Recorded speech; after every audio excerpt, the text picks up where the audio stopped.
Hey you guys, it's Friedia here and welcome back. Today I'm going to be talking about craft show prep. All the things that I highly recommend you bring to a craft show. I made a video of all the things that you should do before your first craft show. And today we're going to be talking about what you need to bring for that craft show. Craft show prep number 1. I would highly recommend you double check on your craft show display because I talked about it in my previous video, but even though you have it all figured out and this is how your table's gonna be and whatnot, when you get to the craft show, whether your booth is like a different layout than what you thought or you're sharing a booth and whatever they had just doesn't go or it doesn't, you're gonna have to switch it out. So just please double check on your display.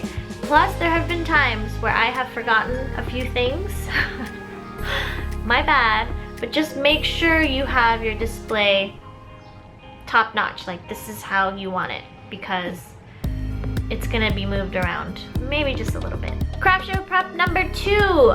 Get something that has your brand name displayed. This was my first mistake. I came into the craft show and I didn't even think that people would be like, who are you? What are you about? Why are they asking me? I thought they were just interested in my cards. No, they want to get to know you. They want to follow you. They want to see what you've done.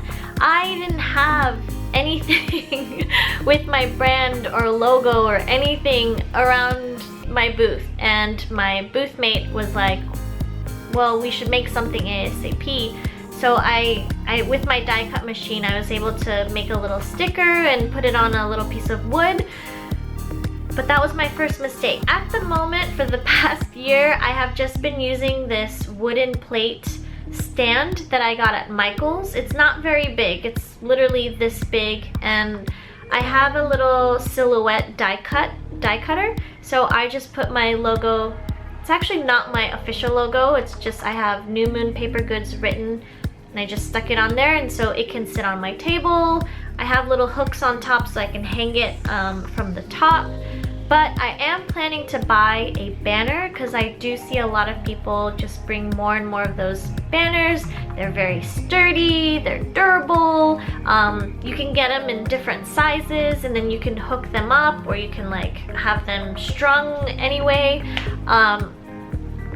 That's my affordable version. If I had more money, I would definitely like get a nicer, maybe wood. I don't know, I like wood. With the logo embossed, embossed. Just make it look really cool because you just really want to show who you are. But trust me, there have been ones where they literally just bought a curtain or a tarp fabric and they painted out their brand name where they put splatter. They made it really artsy, and you can do anything you want. Just make sure you're displaying your brand name somewhere in your booth. Craft show prep number 3. After the customer has bought something, how are you going to package it? How are you going to deliver your products? Are you going to, I'm sure you're not just going to hand it to them, or maybe you will, and maybe that's okay. But for me, I like to put my cards in a little vellum envelope, a little cookie bag, and this is the important part. I have a little postcard or a little business card that I put where I say thank you very much. On the back, I have all my social media information. I also have, if you come into my mailing list, then you get 20% off and goodies and blah, blah, blah. And I have my little website on there. Because most of the times when people buy something, if they're really into it, they're gonna wanna know more about you. And if you don't have that information inserted with the item that they got, luckily for me, I have my logo on the back, but I don't know, let's say you're jewelry or you're something really small where they won't know, it's good to have something like this inside the bag. When they purchase it, you put it in there and you kind of let them know. You gotta let them know your brand. You gotta hopefully lure them into your email list and that they wanna know more about you, because when you find a real loyal, dedicated customer, they will come back. I promise you they will come back. So I highly recommend having, if it's not a business card, a postcard, a sheet of paper, whatever it is, but have that ready because, just because. Business cards. Yeah, you know, it's the same as what I just said, but they're gonna want to know more about you.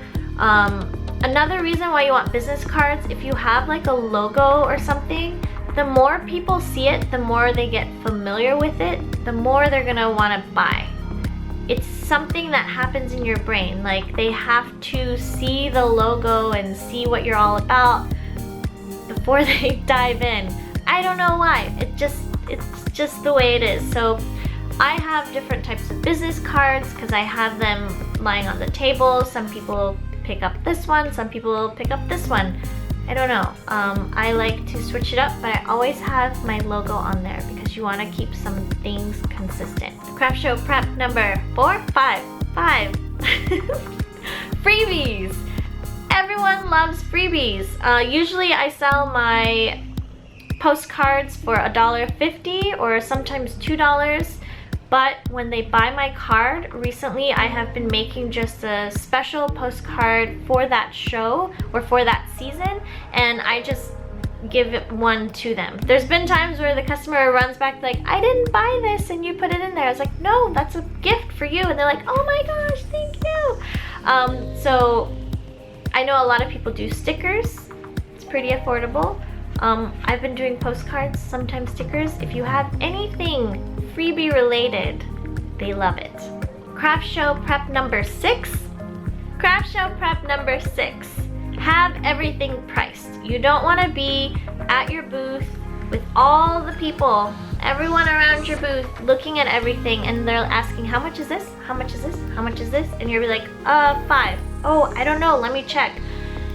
You don't want to do that. So if you want, you can either have like a little price tag or price label on the table along with each item, or you can have it taped on the back. As me, I have a little barcode thing that I can have, or I have like a little banner, or what do you call it, one of those old school things where it says cards $5, pins $11, card set is so and so dollars. I have everything written out so that when they come to the booth and they see it, they know how much it is, because you guys, so much time is wasted when they're trying to find the price, and then if you're with a customer and they can't ask you, they're gonna walk away. So just make sure everything is priced. Craft show prep number 7. So how are you gonna accept their money? Are you going to do cash only? Are you gonna do credit card?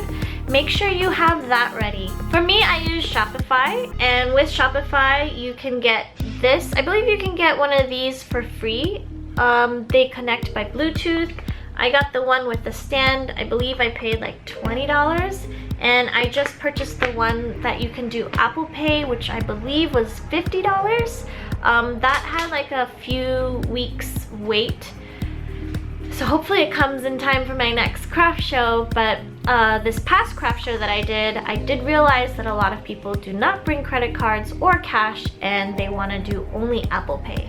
So that's becoming a thing, so put that in mind. If you have Square, they have a little thing that you can insert to your phone, but with the new iPhone X, you can't, it's gone. It's gone. Even though majority of customers will be using their credit card, I also recommend you have some cash in hand. Have dollar bills, $5 bills, $10 bills, and lots of coins. Lots and lots of coins. But you'll also be surprised that a lot of people will be like, oh, you can keep the change, or I don't want to carry 17 cents all in pennies. But yes. Another mistake that I did for my very first show, I only had like 5 $1 bills and just a few. It was a mess. So now I always have a certain amount that I keep in my little cash box, and I just put it in there. Same with coins. I make sure that there's enough pennies. Pennies, you guys. Pennies go out like crazy. Craft show prep number 8. To have chargers. You are gonna need these chargers. Most of these craft shows do not have any electricity. There are ones that you can ask, but you just have to pay I think extra for the weekend or for however long your craft show is. But for me, I like to charge 2 little chargers because I do all my transactions on my phone or on my iPad. Craft show prep number 9, Wi-Fi. If you are using an iPad that doesn't have the cellular connection, then you're gonna need Wi-Fi. Yes, most craft shows have Wi-Fi for all the booths, but some are kind of slow. I feel like it's getting better, but I remember the first few times that I did a craft show and they said they had their own Wi-Fi, and oh my gosh, customers had to wait till Shopify loaded, the credit card would go through. So after that, I went and bought my own portable Wi-Fi where I can pay by day. So I believe it's $9 per day. So I buy a pack and I just turn it on for that weekend. Just makes it way easier. Craft show prep number 10. Please make sure you have enough items, but don't overbring them. Or maybe you should. It really is every day is different, and so you just have to make sure you are prepared to have what you need. So here's a little story time. There's this one show where I went and I thought that the demographic would be a certain way. The people that are coming, like in my mind I thought this is it. This is what will sell. I bring it to the show. Those don't sell. The other cards that weren't moving for the past show were moving, were selling a lot. Luckily, I had brought my whole collection in my car. So I asked someone to watch my booth, went back to my car, brought the older collections out, and I switched out all my cards. I put all the new ones away and I put the old ones back out. And guess what? I sold out. I sold out of those cards. I did so well. Like, because I had those cards with me, I was able to do that. But I'm also at a point where before I would carry like 10 to 15 of each card. Oh my gosh, there was so many things.